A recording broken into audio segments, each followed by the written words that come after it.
Hola a todos, mi nombre es Gerardo Ferretti de León y soy educador. Esta es la lectura del libro El Periquillo Sarmiento, de José Joaquín Fernández de Lizardi. Tomo 1, capítulo 1.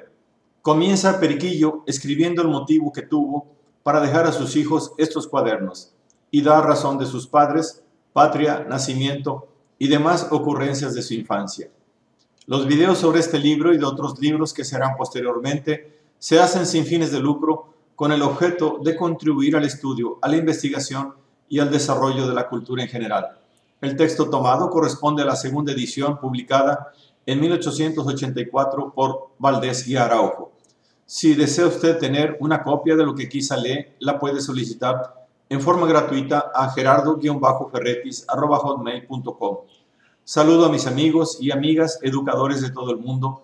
Solicito disculpas anticipadas por los errores de lectura que pudieran cometerse. Espero sinceramente que les sea de utilidad.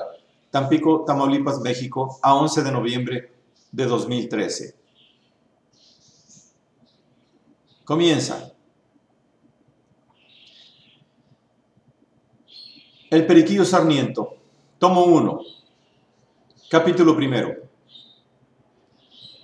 Comienza Periquillo escribiendo el motivo que tuvo para dejar a sus hijos estos cuadernos y da razón de sus padres, patria, nacimiento y demás ocurrencias de su infancia.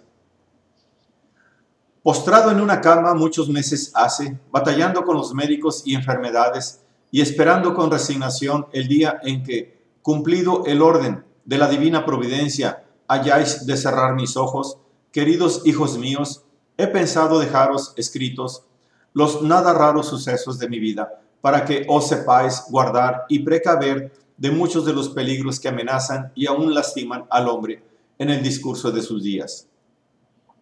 Deseo que en esta lectura aprendáis a desechar muchos errores que notaréis admitidos por mí y por otros, y que, prevenidos con mis lecciones, no os expongáis a sufrir los malos tratamientos que yo he sufrido por mi culpa, satisfechos de que mejor es aprovechar el desengaño en las cabezas ajenas que en la propia. Os suplico encarecidamente que no os escandalicéis con los extravíos de mi mocedad, que os contaré sin rebozo y con bastante confusión, pues mi deseo es instruiros y alejaros de los escollos donde tantas veces se estrelló mi juventud y a cuyo mismo peligro quedáis expuestos. No creáis que la lectura de mi vida os será demasiado fastidiosa, pues como yo sé bien que la variedad deleita el entendimiento, procuraré evitar aquella monotonía o igualdad de estilo que regularmente enfada a los lectores. Así es que, unas veces me advertiréis tan serio y sentencioso como un Catón, y otras tan trivial y bufón como un Bertoldo. Ya leeréis en mis discursos retazos de erudición y rasgos de elocuencia, y ya veréis seguido un estilo popular mezclado con los refranes y paparruchadas del vulgo. También os prometo que todo esto será sin afectación ni pedantismo, sino según me ocurra a la memoria, de donde pasará luego al papel, cuyo método me parece el más análogo con nuestra natural veleidad. Últimamente os mando y encargo que estos cuadernos no salgan de vuestras manos, porque no se hagan el objeto de la maledicencia de los necios o de los inmorales. Pero si tenéis la debilidad de prestarlos alguna vez, os suplico no los prestéis a esos señores, ni a las viejas hipócritas, ni a los curas interesables y que saben hacer negocio con sus feligreses vivos y muertos, ni a los médicos y abogados chapuceros, ni a los escribanos, agentes, relatores y procuradores ladrones, ni a los comerciantes usureros, ni a los albaceas herederos, ni a los padres y madres indolentes en la educación de su familia, ni a las beatas necias y supersticiosas, ni a los jueces venales, ni a los corchetes pícaros, ni a los alcaides tiranos, ni a los poetas y escritores remendones como yo, ni a los oficiales de la guerra y soldados fanfarrones hazañeros, ni a los ricos avaros, necios, soberbios y tiranos de los hombres, ni a los hombres que lo son por flojera, inutilidad o mala conducta, ni a los mendigos fingidos, Ni los prestéis tampoco a las muchachas que se alquilan, ni a las mozas que se corren, ni a las viejas que se afeitan, pero va larga esta lista. Basta deciros que no los prestéis ni por un minuto a ninguno de cuantos advirtiereis que les tocan los generales en los que leyeren. Pues sin embargo, de lo que asiento en mi prólogo, al momento que vean sus intereses retratados por mi pluma y al punto que lean alguna opinión que para ellos sea nueva o no conforme con sus extraviadas o depravadas vidas, a ese mismo instante me calificarán de un necio, harán que se escandalizan de mis discursos y aún habrá quien pretenda quizá que soy hereje y tratará de delatarme por tal, aunque yo esté convertido en polvo. Tanta es la fuerza de la malicia, de la preocupación o de la ignorancia. Por lo tanto, o leed para vosotros solos mis cuadernos, o en caso de prestarlos, sea únicamente a los verdaderos hombres de bien, pues estos, aunque como frágiles yerren o hayan errado, conocerán el peso de la verdad sin darse por agraviados, advirtiendo que no hablo con ninguno determinadamente, sino con todos los que traspasan los límites de la justicia. Mas a los primeros, si al fin leyeren mi obra, cuando se incomoden o se burlen de ella, podréis decirles, con satisfacción, de que quedarán corridos. ¿De qué te alteras? ¿Qué mofas, si con distinto nombre de ti habla la vida de este hombre desarreglado? Hijos míos, después de mi muerte leeréis por primera vez estos escritos. Dirigid entonces vuestros votos por mí al trono de la misericordia. Escarmentad en mis locuras. No os dejéis seducir por las falsedades de los hombres. Aprended las máximas que os enseño. Acordaos que las aprendí a costa de muy dolorosas experiencias. Jamás alabéis mi obra, pues ha tenido más parte en ella el deseo de aprovecharos y empapados en estas consideraciones. Comenzad a leer. Mi patria, padres, nacimiento y primera educación. Nací en México, capital de la América septentrional, en la Nueva España. Ningunos elogios serían bastantes en mi boca para dedicarlos a mi cara patria, pero por serlo, ningunos más sospechosos. Los que la habitan y los extranjeros que la han visto pueden hacer su panegírico más creíble, pues no tienen el estorbo de la parcialidad, cuyo lente de aumento puede a veces disfrazar los defectos o poner en grande las ventajas de la patria aún a los mismos naturales.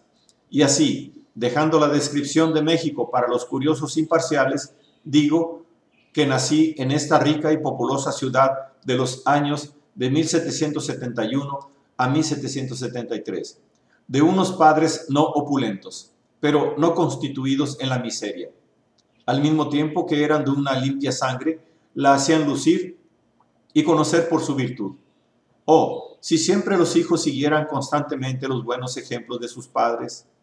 Luego que nací, después de las lavadas y demás diligencias de aquella hora, mis tías, mis abuelas y otras viejas del antiguo cuño querían amarrarme las manos y fajarme o liarme como un cohete, alegando que si me las dejaban sueltas, estaba yo propenso a espantarme, a ser muy manilargo, de grande. Y por último, y como la razón de más peso y el argumento más incontrastable, decían que este era el modo con que a ellas las habían criado y que por tanto era el mejor y el que se debía seguir como más seguro, sin meterse a disputar para nada del asunto, porque los viejos eran en todo más sabios que los del día, y pues ellos amarraban las manos a sus hijos, se debía seguir su ejemplo a ojos cerrados. A seguida sacaron de un canastito una cincha de listón que llamaban faja de dijes, guarnecida con manitas de azabache, el ojo del venado, colmillo de caimán y otras baratijas de esta clase. Dizque para engalanarme con estas reliquias del supersticioso paganismo, el mismo día que se había señalado para que en boca de mis padrinos fuera yo a profesar la fe y santa religión de Jesucristo. Válgame Dios, cuánto tuvo mi padre que batallar con las preocupaciones de las benditas viejas, cuánta saliva no gastó para hacerles ver que era una quimera y un absurdo pernicioso el liar y atar las manos a las criaturas. ¿Y qué trabajo no le costó persuadir a estas ancianas inocentes a que el azabache, el hueso, la piedra, ni otros amuletos de esta, ni ninguna clase, no tienen virtud alguna contra el aire, rabia, mal de ojo y semejantes faramayas? Así me lo contó su merced muchas veces, como también el triunfo que logró de todas ellas, que a fuerza o de grado accedieron a no aprisionarme, a no adornarme sino con un rosario, la Santa Cruz, un relicario y los 4 evangelios, y luego se trató de bautizarme. Mis padres ya habían citado a los padrinos, y no pobres, sencillamente persuadidos a que en el caso de orfandad me servirían de apoyo. Tenían los pobres viejos menos conocimiento de mundo que el que yo he adquirido, pues tengo muy profunda experiencia de que los más de los padrinos no saben las obligaciones que contraen respecto a los ahijados, y así creen que hacen mucho con darles medio real cuando los ven, y si sus padres mueren, se acuerdan de ellos como si nunca los hubieran visto. Bien es verdad que hay algunos padrinos que cumplen con su obligación exactamente y aún se anticipan a sus propios padres en proteger y educar a sus ahijados. Gloria eterna a semejantes padrinos. En efecto, los míos ricos me sirvieron tanto como si jamás me hubieran visto. Bastante motivo para que no me vuelva a acordar de ellos. Ciertamente que fueron tan mezquinos, indolentes y mentecatos que por lo que toca a lo poco o nada que les debí, ni de chico ni de grande, parece que mis padres los fueron a escoger de los más miserables del hospicio de pobres. Reniego de semejantes padrinos, y más reniego de los padres que, haciendo comercio del sacramento del bautismo, no solicitan padrinos virtuosos y honrados, sino que proponen estos a los compadres ricos o de rango, o ya por el rastrero interés de que les den una friolera a la hora del bautismo, o ya neciamente confiados en que quizá, pues, por una contingencia o extravagancia del orden o desorden común, serán útiles a sus hijos después de sus días. Perdonad, pedazos míos, estas digresiones que rebosan naturalmente de mi pluma y no serán muy de tarde en tarde en el discurso de mi obra. Bautizáronme, por fin, y pusiéronme por nombre Pedro, llevando después, como es uso, el apellido de mi padre, que era Sarmiento. Mi madre era bonita, y mi padre la amaba con extremo. Con esto, y con la persuasión de mis discretas tías, se determinó, nemine discrepante, a darme nodriza o chichigua, como acá decimos. Ay, hijos, si os casareis algún día y tuviereis sucesión, no la encomendéis a los cuidados mercenarios de esta clase de gentes. Lo uno, porque regularmente son abandonadas y al menor descuido son causa de que se enfermen los niños, pues como no los aman y solo los alimentan por su mercenario interés, no se guardan de hacer cóleras, de comer 1000 cosas que dañan su salud y, de consiguiente, la de las criaturas que se les confían, ni de cometer otros excesos perjudiciales, que no digo por no ofender vuestra modestia. Y lo otro, porque es una cosa que escandaliza a la naturaleza que una madre racional haga lo que hace una burra, una gata, una perra, ni ninguna hembra puramente animal y destituida de razón. ¿Cuál de estas fía el cuidado de sus hijos a otro bruto, ni aun al hombre mismo? ¿Y el hombre dotado de razón ha de atropellar las leyes de la naturaleza y abandonar a sus hijos en los brazos alquilados de cualquier india, negra o blanca, sana o enferma, de buenas o depravadas costumbres, puesto que, en teniendo leche, de nada más se informan los padres, con escándalo de la perra, de la gata, de la burra y de todas las madres irracionales? Ah, si estas pobres criaturas de quienes hablo tuvieran sindéresis, al instante que se vieran las inocentes abandonadas de sus madres, como dirían, llenas de dolor y entusiasmo: mujeres crueles, ¿por qué tenéis el descaro y la insolencia de llamaros madre?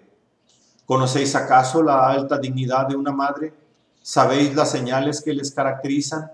¿Habéis atendido alguna vez a los afanes que le cuesta a una gallina la conservación de sus pollitos? Ah, no. Vosotras no concebisteis por apetito, nos paristeis por necesidad, nos llamáis hijos por costumbre, nos acariciáis tal vez por cumplimiento y nos abandonáis por un demasiado amor propio o por una execrable lujuria. Sí, nos avergonzamos de decirlo, pero señalad con verdad, si os atrevéis, la causa por qué os somos fastidiosos. A excepción de un caso gravísimo en que se interese vuestra salud y cuya certidumbre es preciso que la autorice un médico sabio, virtuoso y no forjado a vuestro gusto, decidnos, ¿os mueven a este abandono otros motivos más paliados que el de no enfermaros y aniquilar vuestra hermosura? Ciertamente no son otros vuestros criminales pretextos. Madres crueles, indignas de tan amable nombre, ya conocemos el amor que nos tenéis, ya sabemos que nos sufristeis en vuestro vientre por la fuerza y ya nos juzgamos desobligados del precepto de la gratitud. Pues apenas podéis, nos arrojáis en los brazos de una extraña, cosa que no hace el bruto más feroz. Así se produjeran estos pobrecillos si tuvieran expeditos los usos de la razón y de la lengua. Quedé pues encomendado al cuidado o descuido de mi chichigua, quien seguramente carecía de buen natural, esto es, de un espíritu bien formado, porque si es cierto que los primeros alimentos que nos nutren nos hacen adquirir alguna propiedad de quien nos los ministra, de suerte que el niño a quien ha criado una cabra será no mucho que salga demasiado travieso y saltador como se ha visto. Si es cierto esto, digo que mi primera nodriza era de un genio maldito, según que yo salí de mal intencionado, y mucho más cuando no fue una sola la que me dio sus pechos, sino hoy una, mañana otra, pasado mañana otra, y todas, o las más, a cual peores. Porque la que no era borracha, era golosa, la que no era golosa, era gálica, la que no tenía este mal, tenía otro, y la que estaba sana, de repente resultaba encinta. Y esto era por lo que toca a las enfermedades del cuerpo. Por lo que toca a las del espíritu, rara sería la que estaría aliviada. Si las madres advirtieran, a lo menos, estas resultas de su abandono, quizá no fueran tan indolentes con sus hijos. No solo consiguieron mis padres hacerme un mal genio con su abandono, sino también enfermizo con su cuidado. Mis nodrizas comenzaron a debilitar mi salud y a hacerme resabido, soberbio e impertinente con sus desarreglos y descuidos. Y mis padres la acabaron de destruir con su prolijo y malentendido cuidado y cariño. Porque luego que me quitaron el pecho, que no costó poco trabajo, se trató de crearme demasiado regalón y delicado, pero siempre sin dirección ni tino. Es menester que sepáis, hijos míos, por si no os lo he dicho, que mi padre era de mucho juicio, nada vulgar, y por lo mismo se oponía a todas las candideces de mi madre, pero algunas veces, por no decirlas más, flaqueaba en cuanto la veía afligirse o incomodarse demasiado, y esta fue la causa por que yo me crié entre bien y mal, no solo con perjuicio de mi educación moral, sino también de mi constitución física. Bastaba que yo manifestara deseo de alguna cosa para que mi madre hiciera por ponérmela en las manos, aunque fuera injustamente. Supongamos, quería yo su rosario, el de edad con que cosía, un dulcecito que otro niño de casa tuviera en la mano, o cosa semejante. Se me debía de dar en el instante. Y cuenta cómo se negaba porque aturdía yo el barrio a gritos, y cómo me enseñaron a darme cuanto gusto quería porque no llorara. Yo lloraba por cuanto se me antojaba para que se me diera pronto. Si alguna criada me incomodaba, hacía mi madre que la castigaba como para satisfacerme. Y esto no era otra cosa que enseñarme a soberbio y vengativo. Me daban de comer cuanto quería, indistintamente a todas horas, sin orden ni regla, en la cantidad y calidad de los alimentos. Y con tan bonito método lograron verme dentro de pocos meses cursiento, barrigón y descolorido. Yo, a más de esto, dormía hasta las 500. Y cuando me despertaban, me vestían y envolvían como un tamal, de pies a cabeza, de manera que, según me contaron, yo jamás me levantaba de la cama sin zapatos, ni salía del jonuco sin la cabeza entrapajada. A más de esto, aunque mis padres eran pobres, no tanto que carecieran de proporciones para no tener sus vidrieritas. Teníalas, en efecto, y yo no era dueño de salir al corredor o al balcón sino por un raro accidente, y eso ya entrado el día. Me economizaban los baños terriblemente, y cuando me bañaban por campanada de vacante, era en la recámara muy abrigada y con un agua bien caliente. De esta suerte fue mi primera educación física. ¿Y qué podía resultar de las observancias de tantas preocupaciones juntas, sino el criarme demasiado débil y enfermizo?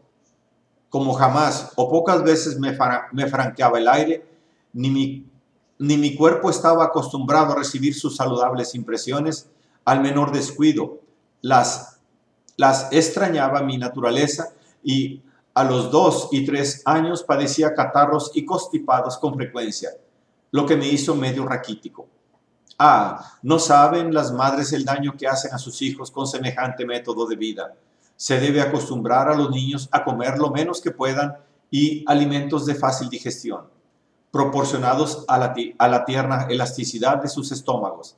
Deben familiarizarlos con el aire y demás intemperies, hacerlos levantar a una hora regular, andar descalzos, con la cabeza, sin pañuelos ni adornos, vestir sin ligaduras, para que sus fluidos corran sin embarazo, dejarlos atravesar cuando quieran y siempre que se pueda al aire fresco, para que se agiliten y robustezcan sus nerviecillos, y por fin hacerlos bañar con frecuencia, y si es posible en agua fría, o cuando no, tibia o quebrantada, como dicen. Es increíble el beneficio que resultaría a los niños con este plan de vida. Todos los médicos sabios lo encargan, y en México ya lo hemos observado por muchos señores de proporciones y despreocupados, y ya notamos en la calle multitud de niños de ambos sexos vestidos muy sencillamente con sus cabecitas al aire y sin más abrigo en las piernas que el túnico o pantaloncito flojo. Quiera Dios que se haga general esta moda para que las criaturas logren ser hombres robustos y útiles por esta parte a la sociedad.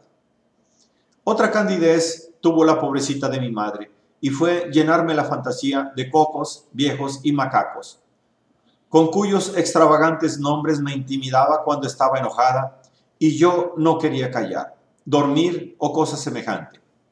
Esta corruptela me formó un espíritu cobarde y afeminado, de manera que aún ya de 8 o 10 años, yo no podía oír un ruidito a medianoche sin espantarme, ni ver un bulto que no distinguiera, ni un entierro, ni entrar en un cuarto oscuro, porque todo me llenaba de pavor. Y aunque no creía entonces en el coco, pero sí estaba persuadido de que los muertos se aparecían a los vivos cada rato, que los diablos salían a rasguñarnos y apretarnos el pescuezo con la cola, cada vez que estaban para ello, que había bultos que se nos echaban encima, que andaban las ánimas en pena, mendigando nuestros sufragios, y creía otras majaderías de esta clase, más que los artículos de la fe. Gracias a un puñado de viejas necias que, o ya en clase de criadas o de visitas, procuraban entretener al niño con cuentos de sus espantos, visiones y apariciones intolerables. ¡Qué daño me hicieron estas viejas! De cuántas supersticiones llenaron mi cabeza. Qué concepto tan injurioso formé entonces de la divinidad, y cuán ventajoso y respetable hacia los diablos y los muertos. Si os casareis, hijos míos, no permitáis a los vuestros que se familiaricen con estas viejas supersticiosas, a quienes yo vea quemadas con todas sus fábulas y embelecos en mis días. Ni les permitáis tampoco las pláticas y sociedades con gente idiota, pues lejos de enseñarles alguna cosa de provecho, los imbuirán de 1000 errores y necedades que se pegan a nuestra imaginación más que una garrapata. Pues en la edad pueril aprenden los niños lo bueno y lo malo con la mayor tenacidad, y en la adulta tal vez no bastan ni los libros ni los sabios para desimpresionarlos de aquellos primeros errores con que se nutrió su espíritu.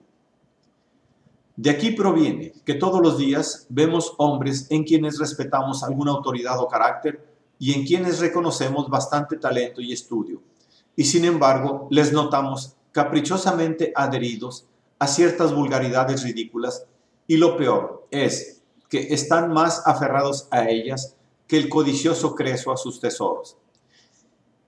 Y así suele morir abrazados con sus envejecidas ignorancias. Siendo esto como natural, pues, como dijo Horacio, la vasija guarda por mucho tiempo el olor del primer aroma en que se infurtió cuando nueva. Mi padre era, como he dicho, un hombre muy juicioso y muy prudente. Siempre se incomodaba con estas boberías. Era demasiado opuesto a ellas, pero amaba a mi madre con extremo.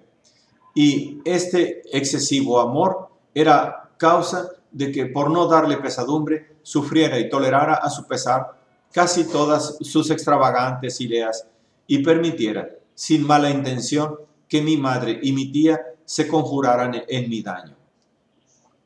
Válgame Dios, y qué consentido y malcriado me educaron. A mí, negarme lo que pedía, aunque fuera una cosa ilícita en mi salud o perniciosa mi salud, era imposible. Reñirme por mis primeras groserías, de ningún modo. Refrenar los ímpetus primeros de mis pasiones, nunca. Todo lo contrario. Mis venganzas, mis glotonerías, mis necedades y todas mis boberas pasaban por gracia propias de la edad, como si la edad primera no fuera más propia para imprimirnos las ideas de la virtud y del honor. Todos disculpaban mis extravíos y canonizaban mis toscos errores con la antigua y mal repetida cantinela de: déjelo usted, es niño, es propio de su edad, no sabe lo que hace. ¿Cómo ha de comenzar por donde nosotros acabamos? Y otras tonteras de este jaez, con cuyas indulgencias se pervertía más mi madre y mi padre tenía que ceder a su impertinente cariño. Qué mal hacen los hombres que se dejan dominar por sus mujeres, especialmente acerca de la crianza o educación de sus hijos. Finalmente, así viví en mi casa los 6 años primeros que vi el mundo. Es decir, viví como un mero animal, sin saber lo que me importaba saber y no ignorando mucho de lo que me convenía ignorar. Llegó por fin el plazo de separarme de casa por algunos ratos. Quiero decir, me pusieron en la escuela. Y en ella ni logré saber lo que debía, y supe, como siempre, lo que nunca debía de haber sabido. Y todo esto por la irreflexiva disposición de mi querida madre. Pero los acaecimientos de esta época os lo escribiré en el capítulo siguiente. Termina capítulo 1.